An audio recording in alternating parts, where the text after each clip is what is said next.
दोस्तों, दुनिया AI technology पे काम कर रहा है। दुनिया अलग-अलग तरह की टेक्नोलॉजी ला रहे हैं, अलग-अलग तरह के हथियार ला रहे हैं, अलग-अलग तरह के जियो वारफेयर जैसे चीज़ों से कंप्यूटिंग प्रोग्राम से दुनिया जुड़ रहा है, डिजिटलीकरण हो रहा है दुनिया का।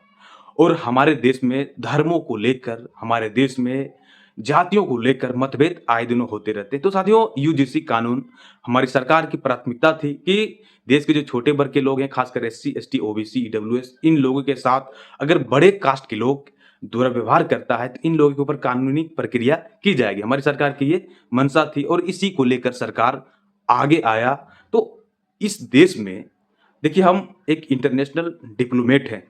डिप्लोमेट के रूप में अपने आप को प्रस्तुत करते हैं और हम आपको दुनिया के हथियारों को लेकर, दुनिया में भारत की क्या स्थिति है, उनको लेकर जानकारियाँ देते हैं। लेकिन हमारे देश की जो स्थिति है, यूजीसी कानून और तरह-तरह की भावनाओं के साथ हमारे देश के राजनेता लोगों को बहकावे में लाने की कोशिश कर रहा है, तो हमें रहा नहीं गया और हम आपको ये बताना चाहते हैं कि कैसे एससी, एसटी, ओबीसी, ईडब्ल्यूएस के रूप में सरकार एक नया मुद्दा खोल दिया है। साथियों, यूपी में चुनाव होने वाला है। अगले साल यूपी में चुनाव होने वाला है। ओबीसी यादवों का एक बड़ा वर्ग ना तो भाजपा के साथ जा सकता है और ना तो ये सपा को छोड़ सकता है। ऐसा सरकार हमारी मानती है, जो भाजपा की सरकार यूपी में, वो ये मानता है कि जो भाजपा भाजपा को ना तो यादव कभी वोट दे सकता है और ना सपा को कभी साथ छोड़ सकता है। तो यादव क्या करेगा साथियों?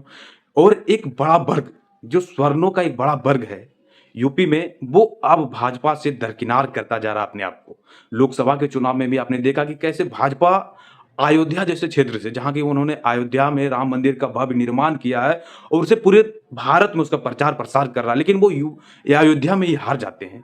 तो उसको लेकर भाजपा की सरकार, देखिए आप केंद्र में भी हो, आप राज्य में भी हो, तो आपके पास जो राजनीति करने का एक मुकुल माहौल होता है, वो आपके पास है। तो आप तरह-तरह के फैक्टर ला सकते हो, आप चुनाव जीतने के लिए अलग-अलग तरह-तरह के फैक्टर ला सकते हो। कुछ समय आपके फैक्टर में था कि हम धर्म के नाम पर, हम हिंदू हैं, हम सनातन हैं, उसके नाम पर आप वोट ले लेते थे स्वर्णों का। लेकिन अब वो समय बदल चुका है, आप उनके शंकराचार्य, हमारे देश के 4 शंकराचार्य हैं, उसमें से एक शंकराचार्य को आप इतना इंसल्ट किए किए हैं, उसको माघ मेले में स्नान नहीं करने दिया गया, वहाँ के साधुओं साधुओं को प्रताड़ित किया गया। तो कुल मिलाकर अब भाजपा को ये डर सताने लग गया कि हमें स्वर्णों का वोट कहीं न कहीं यूपी में नहीं मिलेगा, ऐसा उसे लगा। भाई साहब, दुनिया अलग-अलग तरह के टेक्नोलॉजी पे काम कर रहा है।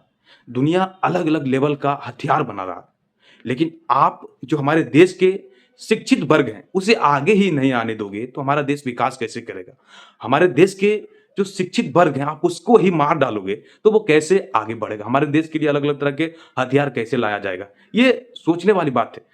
हम मानते हैं, देखिए हम यादव हैं, हम खुद यादव हैं और यादव होने के नाते हम आपको बताते हैं कि यादवों के ऊपर जो यूजीसी बिल है, वो कोई प्रभाव ही नहीं डालता है। साथियों, हम ना तो कभी डरे हैं, ना तो झुके हैं और ना झुकेंगे। यादवों को एक आप छोड़ दीजिए, अगर यादवों को आप यूजीसी बिल में नहीं शामिल करते, तो ये बड़ा जो मसला खड़ा हो रहा है, ये मसला खड़ा ही नहीं होता। मैं धैर्यपूर्वक ये कहता हूँ और विश्वास के साथ कहता हूँ कि यादवों के कारण ही आज यूजीसी का इतना बड़ा विरोध हो रहा है। पूरे भारत में यादवों और राजपूतों को एक साथ आप कर दीजिए। हमें तो यहाँ तक कहते हैं कि यादवों और राजपूतों को आप एक समान मानिए। इसे ओबीसी से हटा के इसे जनरल में शामिल कर दीजिए। यादव उतना परिपक्व हो चुका है। यादव ना तो कभी झुका है, ना कभी झुकेगा और यूजीसी कानून में इसे शामिल करके आप कोई एहसान इनके ऊपर नहीं कर रहे हो। यादव तब भी मेहनती है और अब भी मेहनती है। वो अपने मेहनत के दम पर चीज़ों को करता है। तो ये चीज़ है। तो अगर आप हमारे देश के शिक्षित वर्ग, हम मानते हैं कि पूरे जो हमारे भारतवर्ष में मीडिया है, हमारे देश में जितने भी मजिस्ट्रेट हैं, जज हैं, वो सभी स्वर्ण लोगों की संख्या उसमें अत्यधिक है और यही कारण है कि यूजीसी कानून का विरोध इस तरह से हुआ कि सुप्रीम कोर्ट जाते-जाते इसको रोक भी दिया गया। साथियों, आप समझिए कि ब्राह्मणों का एक बड़ा बड़ा तबका, राजपूतों का एक बड़ा तबका अगर मजिस्ट्रेट लेवल पे आगे खड़ा है, उसे वहाँ पे बैठाया गया है, तो आप अपने छोटे-छोटे कानूनों को कैसे पास करा पाओगे? सरकार जानती थी, सरकार ये जानती थी कि अगर ये मुद्दा अगर हम छेड़ें, तो ये मुद्दा छेड़ के हम एससी, एसटी, ओबीसी यादवों का भी हो जाएँगे और स्वर्ण समाज का भी हो जाएँगे, तो ये चीज़ें थी। लेकिन अब जिस तरह से सरकार को हाशिए पे धकेला है ये यूजीसी कानून और इसको समझ गया है दुनिया, हमारे देश को कहीं न कहीं धर्म के नाम पर, जातियों के नाम पर लड़ता हुआ दिखता है। और हम ये फ़ील करते हैं जब अलग-अलग तरह के देशों में हमारे देश के डिप्लोमेट से बातें होती है, तो वो लोग कहते हैं कि आपके देश में जातियों को खत्म कीजिए, धार्मिक मुद्दों को खत्म कीजिए, तभी भारत आगे बढ़ेगा। हम ये सुनते हैं, ये कहते सुनते हैं और यही चीज़ें फिर से हमारी सरकार करती आ रही है। तो साथियों, आज तक जो स्वर्ण समाज हमारे प्रधानमंत्री मोदी जी को अपना भगवान मानते थे और वो कहते थे कि ये विकास पुरुष हैं, ऐसा प्रधानमंत्री आज तक हमारे देश में नहीं हुआ।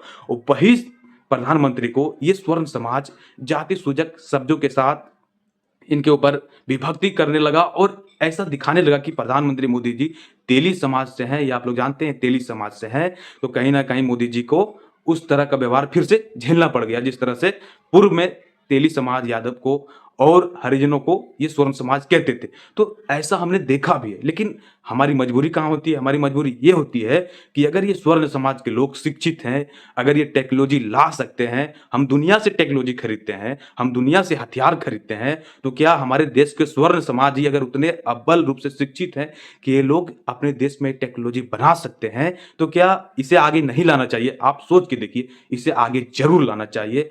और यूजीसी कानून का अभी कोई मुद्दा ही नहीं था, इसको लाना कोई ज़रूरत ही नहीं था। विश्वविद्यालयों में लंबे समय से पढ़ाइयाँ हो रही है, तरह-तरह की चीज़ें हो रही है। वहाँ पे राजपूतों को भी, जो स्वर्ण समाज के लोग हैं, उसको भी कभी-कभी उसको भी, उस पे भी दबाव जो छोटे निम्न वर्ग के जाते हैं, वो भी डालते हैं, ये भी डालते हैं, ये चीज़ें होती हैं। लेकिन जाति सूचक शब्दों के साथ अब सरकार ऐसा जान गया कि हम यूजीसी कानून लाने के बहाने अब हमें दलितों को, यादवों को अपनी ओर करना होगा, क्योंकि यूपी में चुनाव है। हमने आपको पहले ही बता दिया। तो साथियों, जय हिंद, बने रहिए हमेशा इस तरह के इंटरनेशनल यूनिक खबरों को जानने के लिए। हम आपको देश से जितने भी अहम खबरें निकल कर आती है, विदेश में भारत की क्या स्थिति, भारत के हथियारों को लेकर सटीक जानकारियाँ देते हैं। तो साथियों, जय Hind. Thank you for watching.